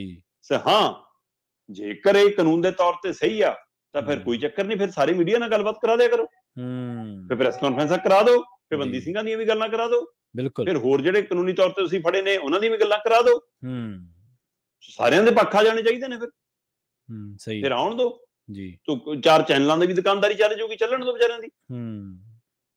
ਇਸ ਮਸਲੇ ਦੇ ਉੱਤੇ ਇਹ ਜਿਹੜਾ ਚੈਨਲ ਕੱਢ ਲਿਆ ਆ, ਜਿਹੜਾ ਪੱਤਰਕਾਰ ਕੱਢ ਲਿਆ, ਉਹਦੀ ਪਹੁੰਚ ਹੈ ਜੀ ਜੀ, ਬਿਲਕੁਲ, ਅਗਲਾ ਕਰ ਲਿਆ ਆਪਣਾ ਕੰਮ, ਅਗਲੇ ਦੀ ਪੱਤਰਕਾਰੀ ਦਾ ਕੰਮ ਹੈ। ਪਰ ਇਹ ਨਲਾਇਕੀ ਇਹਦੇ ਨਾਲ ਕਿਹਦੀ ਉਜਾਗਰ ਹੁੰਦੀ ਹੈ? ਸਾਡੇ ਸਿਸਟਮ ਦੀ ਨਲਾਇਕੀ ਕਿਹਦੀ ਉਜਾਗਰ ਹੁੰਦੀ ਹੈ? ਪੁਲਿਸ ਦੀ ਨਲਾਇਕੀ ਕਿਹਦੀ ਉਜਾਗਰ ਹੁੰਦੀ ਹੈ? ਸਰਕਾਰ ਦੀ। ਜਿਹੜੀ ਸਰਕਾਰ ਕਹਿੰਦੀ ਸਾਨੂੰ ਪਲ ਪਲ ਦੀ ਖਬਰ, ਉਹਨੂੰ ਇਹ ਨਹੀਂ ਪਤਾ ਲੱਗਦਾ ਕਿ 4 ਦਿਨਾਂ ਦੇ ਫਰਕ ਨਾਲ 2 ਇੰਟਰਵਿਊਆਂ ਹੋ ਗਈਆਂ ਜੇਲ੍ਹ ਦੇ ਅੰਦਰੋਂ ਜੀ। ਉਹਨੂੰ ਇਹ ਨਹੀਂ ਪਤਾ ਲੱਗਦਾ ਕਿ ਜੇਲ੍ਹ ਦੇ ਅੰਦਰ ਹਥਿਆਰ ਪਹੁੰਚ ਗਏ, ਉਹਨੂੰ ਇਹ ਨਹੀਂ ਪਤਾ ਲੱਗਦਾ ਜੇਲ੍ਹ ਦੇ ਅੰਦਰ ਬੰਦਿਆਂ ਦੇ ਕਤਲ ਹੋ ਗਏ, ਉਹਨੂੰ ਇਹ ਨਹੀਂ ਪਤਾ ਲੱਗਦਾ ਜੇਲ੍ਹ ਦੇ ਅੰਦਰ ਨੈਟ ਵੀ ਪਹੁੰਚ ਗਿਆ 5G। ਸਹੀ ਹੈ। ਤੇ ਕਹਿੰਦੇ ਜੀ ਬੜਾ ਰੌਲਾ ਪਾਇਆ ਪਿਛਲੀ ਵਾਰ ਕਈ ਅਦਾਰਿਆਂ ਨੇ, ਕਈ ਮੀਡੀਆ ਵਾਲਿਆਂ ਨੇ, ਕਿ ਦੇਖੋ ਜੀ ਇਹ ਤਾਂ ਸਟੂਡੀਓ 'ਚ ਹੋਈ ਆ ਜੀ, ਬਲੈਕ ਸਕਰੀਨ ਲਾ ਕੇ ਹੋਈ ਆ ਜੀ। ਅਗਲਾ ਕਹਿੰਦਾ ਚੱਕੋ ਚਿੱਟੀ ਲਾਈਟ ਬਾਲ ਦੇਣਾ ਇਸ ਵਾਰ, ਹਾਲੋ ਚੱਕੋ ਬੈਰਕ ਦਿਖਾ ਦੇਣਾ ਇਸ ਵਾਰ। ਸੋ ਮੈਨੂੰ ਤਾਂ ਐਂ ਲੱਗਿਆ ਕਿ ਜਿਵੇਂ ਇਹ ਇੰਟਰਵਿਊ ਨਾ ਹੋ ਕੇ ਪਿਛਲੀ ਇੰਟਰਵਿਊ ਦੇ ਜਵਾਬ ਨੇ ਜੀ ਜੀ। ਸਹੀ ਹੈ, ਬਿਲਕੁਲ, ਪਿਛਲੇ ਇੰਟਰਵਿਊ ਦੀਆਂ ਜੋ ਮਸਲੇ ਖੜੇ ਹੋਏ ਉਹਨਾਂ ਦੀ ਸਫਾਈ ਦਿੱਤੀ ਗਈ ਹੋਵੇ, ਜਿਵੇਂ ਇਹ ਤਾਂ ਪੱਖ ਦਿਖਾਇਆ ਗਿਆ ਹੋਵੇ, ਕਿਆ ਚੱਕੋ। ਫਿਰ ਦੂਸਰੀ ਗੱਲ, ਇਹ ਪੁਲਿਸ ਨੂੰ ਵੀ ਮਤਲਬ ਕਿ ਚੜਾਉਣ ਵਾਲੀ ਗੱਲ ਸੀ, ਮੂੰਹ ਦਿਖਾਉਣ ਵਾਲੀ ਗੱਲ ਸੀ, ਪੰਜਾਬ ਸਰਕਾਰ ਨੂੰ ਵੀ, ਜੇਲ੍ਹ ਮੰਤਰੀ ਨੂੰ ਵੀ, ਗ੍ਰਹਿ ਮੰਤਰੀ ਨੂੰ ਵੀ, ਮੁੱਖ ਮੰਤਰੀ ਨੂੰ ਵੀ। ਕਿਆ ਲੈ ਕਹਿੰਦੇ ਸੀ ਦੇਖੋ ਜੀ ਇਹ ਤਾਂ ਬੜੇ ਬਾਲ ਵੀ ਵਧੇ ਹੋਏ ਨੇ, ਦਾੜੀ ਮੁੱਛਾਂ ਵੀ ਵਧੀਆਂ ਹੋਈਆਂ ਨੇ, ਇਹ ਥੋੜਾ ਜੀ ਉਹ ਸਾਡੇ ਕੋਲ ਤਾਂ ਇਹੋ ਜਿਹੇ ਰੂਪ ਸੀਗਾ ਤੇ ਇਹ ਤਾਂ ਕਿਸੇ ਹੋਰ ਕੋਲ, ਸਾਡੇ ਕੋਲ ਤਾਂ ਬਾਲ ਕਟਾਏ ਨੇ, ਆ ਫੋਟੋ ਦੇਖੋ ਜੀ। ਡੀਜੀਪੀ ਨੇ ਫੋਟੋ ਜਾਰੀ ਕਰਤੀ ਕਿ ਦੇਖੋ ਜੀ ਬਾਲ ਵੀ ਕੱਟੇ ਹੋਏ ਨੇ, ਦਾੜੀ ਵੀ ਕੱਟੀ ਹੋਈ ਆ। ਅਗਲਾ ਕਹਿੰਦਾ ਚੱਕੋ, ਆ ਦਾੜੀ ਵੀ ਕੱਟੀ ਦੇਖ ਲਓ, ਬਾਲ ਵੀ ਕੱਟੇ ਦੇਖ ਲਓ, ਜਿਹੜੀ ਟੀ-ਸ਼ਰਟ ਵਾਲੀ ਫੋਟੋ ਜਾਰੀ ਕਰਦੇ ਉਸੇ ਟੀ-ਸ਼ਰਟ 'ਚ ਮੈਂ ਕਰ ਦਿੰਦਾ ਜੀ ਜੀ, ਉਸੇ ਰੰਗ ਵਾਲੀ ਟੀ-ਸ਼ਰਟ 'ਚ ਆ ਗਿਆ। ਤੇ ਹੁਣ ਦੱਸੋ ਜੀ ਇਹ ਬੈਰਕ ਕਿਹੜੀ ਜੇਲ੍ਹ ਦੀ ਹੈ? ਫਿਰ ਜਵਾਬ ਦੇ ਦੇਣ, ਹੁਣ ਮੁੱਖ ਮੰਤਰੀ ਸਾਹਿਬ ਦੇ ਦੇਣ, ਜੇਲ੍ਹ ਮੰਤਰੀ ਸਾਹਿਬ ਦੇ ਦੇਣ, ਡੀਜੀਪੀ ਸਾਹਿਬ ਦੇ ਦੇਣ। ਤੇ ਇਸ ਲਈ ਸਵਾਲ ਇੱਥੇ ਆ ਕੇ ਖੜਾ, ਸਵਾਲ ਇਹ ਨਹੀਂਗਾ ਕਿ ਜੇਲ੍ਹ ਚੋਂ ਅਪਰੋਚ, ਪ੍ਰਵੀਨ ਜੀ ਪਹਿਲਾਂ ਵੀ ਕੈਦੀ ਕਰਦੇ ਨੇ, ਹੁਣ ਵੀ ਕਰਦੇ ਨੇ, ਧੰਦੇ ਵੀ ਚੱਲਦੇ ਨੇ, ਗੈਂਗਸਟਰ ਕਰਦੇ ਨੇ, ਇਹ ਸਾਰਾ ਕੁਝ ਪੁਲਿਸ ਨਾਲ ਮਿਲ ਕੇ ਹੀ ਹੁੰਦਾ, ਸਾਰਿਆਂ ਨੂੰ ਪਤਾ। ਜੇਲ੍ਹ ਦੇ ਵਿੱਚ ਹੁਣ ਉਹ ਕਹਿੰਦਾ ਰਾਤ ਨੂੰ ਕਰ ਰਿਹਾ ਮੈਂ, ਤੇ ਇਸ ਲਈ ਕਹਿੰਦਾ ਮੇਰੀ ਬੈਰਕ ਕੋਲ ਹੁਣ ਨੇੜੇ ਪੁਲਿਸ ਵਾਲਾ ਕੋਈ ਨਹੀਂਗਾ ਜੀ। ਪਿਛਲੀ ਵਾਰ ਲਾਈਟ ਨਹੀਂ ਬਾਲੀ ਸੀ, ਇਸ ਵਾਰ ਫਿਰ ਲਾਈਟ ਕਿਉਂ ਬਲ ਗਈ? ਹਾਂਜੀ, ਜੇ ਇੱਕ ਟਾਈਮ ਹੁੰਦਾ ਕਿ ਜੇਲ੍ਹ ਚ ਇੰਨੀ ਦੇਰ ਤੋਂ ਬਾਅਦ ਲਾਈਟਾਂ ਆਫ ਹੋਣੀਆਂ ਨੇ, ਤਾਂ ਫਿਰ ਇਹਦੀ ਲਾਈਟ ਕਿਉਂ ਬਲ ਰਹੀ ਹੈ ਭਾਈ ਜੀ? ਕਿ ਲਾਈਟ ਬਲਦੀ ਵੀ ਨਹੀਂ ਦਿਖਦੀ ਅੰਦਰ। ਸੋ ਇਸ ਲਈ ਉਹ ਕਹਿੰਦਾ ਸਾਡੇ ਕੋਲ ਮੋਬਾਈਲ ਪਹੁੰਚ ਜਾਂਦੇ ਨੇ ਜੀ, ਸਾਡੇ ਕੋਲ ਸੰਪਰਕ ਅਸੀਂ ਆਪ ਸਾਧਦੇ ਹਾਂ ਜੀ, ਅਸੀਂ ਪਹੁੰਚ ਕੀਤੇ। ਸੋ ਇਹ ਵੀ ਦਿਖਾਇਆ ਜਾ ਰਿਹਾ ਕਿ ਨਹੀਂ, ਸੰਪਰਕ ਵੀ ਲਾਰੈਂਸ ਬਿਸ਼ਨੋਈ ਆਪ ਸਾਧਦਾ, ਆਪ ਕਰਦਾ। ਹਾਂ ਬਿਲਕੁਲ, ਹੈ ਨਾ। ਸੋ ਇਸ ਲਈ ਇਹ ਕੁੱਲ ਮਿਲਾ ਕੇ ਸਫਾਈ ਵੀ ਹੈ ਔਰ ਭਰਮ ਭੁਲੇਖੇ ਵੀ ਨੇ। ਪਿਛਲੀ ਵਾਰ ਜਿਹੜਾ ਰਾਸ਼ਟਰਵਾਦ ਵਾਲਾ ਚਿਹਰਾ ਉੱਭਰ ਗਿਆ ਸੀ ਕਿ ਦੇਸ਼ ਭਗਤ ਬਣ ਗਿਆ ਜੀ, ਇਹ ਰਾਸ਼ਟਰਵਾਦੀ ਬਣ ਗਿਆ ਜੀ, ਹੁਣ ਉਸ ਮਸਲੇ ਨੂੰ ਪੰਜਾਬ ਤੇ ਲਿਆ ਕੇ ਕੇਂਦਰਿਤ ਕਰਨ ਦੀ ਕੋਸ਼ਿਸ਼ ਕੀਤੀ ਜਾ ਰਹੀ ਹੈ। ਹੁਣ ਕਹਿੰਦੇ ਕਿ ਹੁਣ ਉਸ ਨੂੰ ਸਿੱਖ ਭਾਈਚਾਰੇ ਦੇ ਹਵਾਲੇ ਨਾਲ, ਉਹਨਾਂ ਦੀ ਭਾਵਨਾ ਨਾਲ, ਕਿ ਅੱਛਾ ਜੇ ਅੰਮ੍ਰਿਤਪਾਲ ਨਾਲ ਸਾਡਾ ਕੋਈ ਵਿਵਾਦ ਨਹੀਂਗਾ, ਕਹਿੰਦੀ ਉਹਦੀ ਦੁਕਾਨ ਆਪਣੀ ਆ, ਸਾਡੀ ਦੁਕਾਨ ਆਪਣੀ ਆ, ਅਸੀਂ ਆਪਣੀ ਦੁਕਾਨ ਤੇ ਮਾਲ ਵੇਚਦੇ ਹਾਂ, ਆਪਣੀ ਦੁਕਾਨ ਤੇ ਵੇਚੇ। ਹਾਂ, ਜੇ ਕੱਲ ਨੂੰ 84 ਦੇ ਕਾਤਲਾਂ ਦੇ ਖਿਲਾਫ ਕੋਈ ਕਾਰਵਾਈ ਕਰਦਾ ਹੈ ਨਾ, ਫਿਰ ਕਹਿੰਦੇ ਸਾਨੂੰ ਕੋਈ ਇਤਰਾਜ਼ ਨਹੀਂਗਾ, ਫਿਰ ਅਸੀਂ ਉਹਦਾ ਸਾਥ ਦੇਵਾਂਗੇ। ਸੋ ਇਸ ਲਈ ਇਸ ਹਵਾਲੇ ਨਾਲ ਹੁਣ ਮਤਲਬ ਕਿੰਨਾ ਕੁ ਸੈਟਲ ਕਰਨ ਦੀ ਕੋਸ਼ਿਸ਼ ਕੀਤੀ ਜਾ ਰਹੀ ਹੈ, ਇਹ ਵੀ ਲੱਗਦਾ ਜੀ। ਸੋ ਇਹ ਕੁੱਲ ਮਿਲਾ ਕੇ ਸਵਾਲ ਜਵਾਬ ਜੋ ਮਰਜ਼ੀ ਰਹਿਣ, ਵਿਵਾਦ ਜੋ ਮਰਜ਼ੀ ਰਹਿਣ, ਚਰਚਾ ਜੋ ਮਰਜ਼ੀ ਰਵੇ, ਪਰ ਪੰਜਾਬ ਸਰਕਾਰ ਦੀ ਇੱਕ ਵੱਡੀ ਨਲਾਇਕੀ ਉੱਭਰ ਕੇ ਸਾਹਮਣੇ ਆ ਗਈ ਕਿ ਜਿਹੜੇ ਮਤਲਬ ਕਿ ਪਹਿਲੀਆਂ ਸਰਕਾਰਾਂ ਨੂੰ ਸਵਾਲ ਕਰਦੇ ਸੀ ਕਿ ਜੇਲ੍ਹਾਂ ਚੋਂ ਆਹ ਕੁਛ ਹੁੰਦਾ, ਜਿਹੜੇ ਪਹਿਲੇ ਜੇਲ੍ਹ ਮੰਤਰੀਆਂ ਨੂੰ ਸਵਾਲ ਕਰਦੇ ਸੀ ਕਿ ਆਹ ਕੁਛ ਹੁੰਦਾ, ਬਦਲਿਆ ਤੁਹਾਡੇ ਰਾਜ 'ਚ ਵੀ ਨੀਗਾ ਕੁਛ, ਤੁਹਾਡੇ ਰਾਜ 'ਚ ਵੀ ਉਹਦੇ ਨਾਲੋਂ ਵੱਧ ਕਾਰੇ ਸਾਹਮਣੇ ਆਉਣ ਲੱਗ ਗਏ। ਅੰਦਰ 5G ਨੈਟ, ਅੰਦਰ ਵਧੀਆ ਮੋਬਾਈਲ, ਵਧੀਆ ਚਿੱਟੀਆਂ ਦੁੱਧ ਧੋਤੀਆਂ ਲਾਈਟਾਂ, ਹਨੇਰੇ 'ਚ ਵੀ ਵਧੀਆ ਪਹੁੰਚ ਕੇ ਹਾਂ ਕੈਮਰੇ 'ਚ ਬੰਦਾ ਚੰਗੀ ਤਰ੍ਹਾਂ ਦਿਖੇ, ਤੇ ਮੀਟਿੰਗਾਂ ਤੇ ਕਤਲ ਤੇ ਪ੍ਰੈਸ ਕਾਨਫਰੰਸਾਂ ਤੇ ਇੰਟਰਵਿਊ, ਆਹ ਸਾਰਾ ਕੁਝ ਅੰਦਰੋਂ ਹੋ ਰਿਹਾ। ਇਹਦਾ ਮਤਲਬ ਕਿਹੜਾ ਬਦਲਾਅ ਜਨਾਬ? ਇਹ ਬਦਲਾਅ ਪੰਜਾਬ ਨੇ ਨਹੀਂ ਮੰਗਿਆ ਜੀ। ਤੇ ਜਾਂਦੇ ਗੱਲ ਕਰੀਏ ਸ਼ਰਮਾ ਜੀ, ਕਿਸਾਨੀ ਦੀ ਵਿਗੜੇ ਮੌਸਮ ਨੇ ਕਿਸਾਨਾਂ ਦੀਆਂ ਚਿੰਤਾਵਾਂ ਵਧਾ ਦਿੱਤੀਆਂ ਜੀ। ਬਿਲਕੁਲ ਪ੍ਰਵੀਨ ਜੀ, ਪੰਜਾਬ ਦੇ ਵਿੱਚ, ਹਿਮਾਚਲ ਦੇ ਵਿੱਚ, ਹਰਿਆਣਾ ਦੇ ਵਿੱਚ ਤੇ ਹੋਰ ਕਈ ਥਾਵਾਂ ਦੇ ਉੱਤੇ ਥੋੜੀ ਬਹੁਤ ਬੂੰਦਾਬਾਂਦੀ, ਕਈ ਥਾਂ ਤੇਜ਼ ਮੀਂਹ ਹਵਾਵਾਂ ਵੀ ਚੱਲੀਆਂ, ਤੇ ਖਾਸ ਕਰ ਹਿਮਾਚਲ 'ਚ ਤਾਂ ਕਈ ਥਾਂ ਬਰਫ਼ਬਾਰੀ ਵੀ ਹੋਈ ਹੈ। ਠੀਕ ਹੈ। ਤੇ ਜਿਹਦਾ ਨਤੀਜਾ ਪੰਜਾਬ ਦੇ ਵਿੱਚ 15 ਜ਼ਿਲ੍ਹਿਆਂ 'ਚ ਮੀਂਹ ਪੈਣ ਕਾਰਨ 8 ਡਿਗਰੀ ਤੱਕ ਸਾਡਾ ਤਾਪਮਾਨ ਵੀ ਡਿੱਗ ਰਿਹਾ, ਤੇ ਉਹ ਘਟਿਆ ਹੈ ਨਾ। ਬੇਸ਼ੱਕ ਉਹਦੇ ਨਾਲ ਲੋਕਾਂ ਨੂੰ ਗਰਮੀ ਤੋਂ ਰਾਹਤ ਇੱਕ ਤਰ੍ਹਾਂ ਨਾਲ ਮਿਲ ਰਹੀ ਆ, ਪਰ ਸਵਾਲ ਕਣਕ ਦਾ ਜਿਹੜਾ ਨੁਕਸਾਨ ਹੋ ਰਿਹਾ ਉਹ ਵੱਡਾ ਹੈ। ਸੋ ਇਸ ਲਈ ਫਸਲ ਕਈ ਥਾਂ ਵਿਛ ਗਈ ਆ। ਬਿਹਾਰ, ਯੂਪੀ ਤੇ ਉੱਤਰਾਖੰਡ 'ਚ ਵੀ ਨੁਕਸਾਨ ਦੀਆਂ ਖਬਰਾਂ ਨੇ। ਪੰਜਾਬ ਤੇ ਹਰਿਆਣਾ 'ਚ ਖਾਸਾ ਨੁਕਸਾਨ ਹੋਇਆ। ਲੁਧਿਆਣਾ 'ਚ 300 ਮਿਲੀਮੀਟਰ ਦੇ ਨੇੜੇ ਤੇੜੇ, 286 ਦੇ ਨੇੜੇ ਤੇੜੇ ਮੀਂਹ ਪੈ ਗਿਆ। ਇਸੇ ਤਰ੍ਹਾਂ ਅੰਮ੍ਰਿਤਸਰ ਤੇ ਫਰੀਦਕੋਟ ਦੇ ਵਿੱਚ 100 ਤੋਂ ਉੱਪਰ ਮੀਂਹ ਪੈ ਗਿਆ। ਗੁਰਦਾਸਪੁਰ, ਫਤਿਹਗੜ੍ਹ ਸਾਹਿਬ, ਫਿਰੋਜ਼ਪੁਰ, ਜਲੰਧਰ, ਇੱਥੇ ਰੋਪੜ, ਇਹਨਾਂ ਸਾਰਿਆਂ 'ਚ 50 ਤੋਂ ਉੱਪਰ ਮੀਂਹ ਪੈ ਗਿਆ। ਸੋ ਇਸ ਲਈ ਇਹ ਮੀਂਹ ਨੇ ਇਸ ਸਮੇਂ ਮਤਲਬ ਜਦੋਂ ਫਸਲ ਐਨ ਪੱਕ ਕੇ ਤਿਆਰ ਹੋਣ ਜਾ ਰਹੀ ਆ, ਉਸ ਸਮੇਂ ਇਹ ਮੀਂਹ ਮਤਲਬ ਨੁਕਸਾਨਦੇਹ ਆ। ਹਵਾਵਾਂ ਉਹਨੂੰ ਵਿਛਾ ਦਿੰਦੀਆਂ, ਫਿਰ ਕਣਕ ਬੀਜੂ ਬਣ ਜਾਂਦੀ ਆ, ਦਾਣਾ ਸੁੰਗੜ ਜਾਂਦਾ ਹੈ, ਉਹ ਦਾਣਾ ਗਿੱਲਾ ਹੋ ਜਾਂਦਾ ਤੇ ਮੋਜੂ ਹੋ ਜਾਂਦਾ। ਇਸ ਲਈ ਇਹ ਹੁਣ ਕਿਸਾਨ ਦੀ ਨਵੀਂ ਫਿਕਰਮੰਦੀ ਹੈ। ਇਸ ਮੌਕੇ ਆ ਕੇ ਇਹ ਮੌਸਮ ਜਦੋਂ ਖਰਾਬ ਹੁੰਦਾ, ਤਦ ਮਤਲਬ ਕਿ ਬੰਦਾ ਕਹਿੰਦਾ ਕਿ ਰੱਬਾ ਤੂੰ ਤਾਂ ਨਾ ਬੇਈਮਾਨ ਹੋ, ਸਿਸਟਮ ਦਾ ਸਾਡਾ ਬੇਈਮਾਨ ਹੈਗਾ ਹੀ ਆ। ਇਸ ਲਈ ਫਿਰ ਰੱਬ ਕੰਨੀ ਇੱਕ ਵਾਰ ਬੰਦਾ ਮੂੰਹ ਚੱਕ ਕੇ ਦੇਖਦਾ ਕਿ ਪਰਮਾਤਮਾ ਇਹ ਫਸਲ ਜਿਹੜੀ ਇੰਨੀ ਮਿਹਨਤ ਨਾਲ ਪਾਲੀ ਉਹ ਨਾ ਬਣਾ ਦਿਓ। ਇਸ ਲਈ ਮੌਸਮ ਦੀ ਤਬਦੀਲੀ ਨੇ ਫਿਕਰਮੰਦੀ ਵਧਾਈ ਹੈ ਪ੍ਰਵੀਨ। ਜੀ। ਸ਼ਰਮਾ ਜੀ, ਇਹਨਾਂ ਖਾਸ ਖਬਰਾਂ ਤੇ ਖਾਸ ਜਾਣਕਾਰੀਆਂ ਦੇਣ ਦੇ ਲਈ ਤੁਹਾਡਾ ਬਹੁਤ-ਬਹੁਤ ਧੰਨਵਾਦ ਜੀ। ਬਹੁਤ ਸ਼ੁਕਰੀਆ ਜੀ। ਸੋ ਪ੍ਰੋਗਰਾਮ ਖਬਰ ਤੇ ਨਜ਼ਰ ਨੂੰ ਆਪਾਂ ਇੱਥੇ ਹੀ ਸਮਾਪਤ ਕਰਾਂਗੇ। ਪ੍ਰੋਗਰਾਮ ਦੇ ਵਿੱਚ ਆਪਾਂ ਕੀ ਅਹਿਮ ਖਬਰਾਂ ਲੈ ਕੇ ਚਰਚਾ ਕੀਤੀ ਹੈ। ਸ਼ੁਰੂਆਤ ਕੀਤੀ ਸੀ ਭਗਤ ਸਿੰਘ ਦੇ ਵਾਰਸਾਂ ਨੂੰ ਨਹੀਂ ਲੱਭ ਰਹੇ ਭਗਤ ਸਿੰਘ ਸਨਮਾਨ ਦੇ ਲਈ ਪੰਜਾਬ ਦੇ ਵਿੱਚ ਨੌਜਵਾਨ, ਤੇ ਅਖੀਰ ਤੇ ਗੱਲਬਾਤ ਕੀਤੀ ਆਪਾਂ ਕਿਸਾਨੀ ਦੀ। ਮੈਨੂੰ ਪ੍ਰਵੀਨ ਸ਼ਰਮਾ ਨੇ ਇੱਥੇ ਤੋਂ ਇਜਾਜ਼ਤ। ਜੁੜੇ ਰਹੋ ਪੰਜਾਬੀ ਰੇਡੀਓ USA ਦੇ ਨਾਲ। ਤੇ ਆਖਿਰ ਦੇ ਵਿੱਚ ਇੱਕ ਵਾਰ ਫਿਰ ਤੋਂ ਤੁਹਾਨੂੰ ਸਭ ਨੂੰ ਪਿਆਰ ਸਤਿਕਾਰ ਸਹਿਤ ਸਤਿ ਸ਼੍ਰੀ ਅਕਾਲ।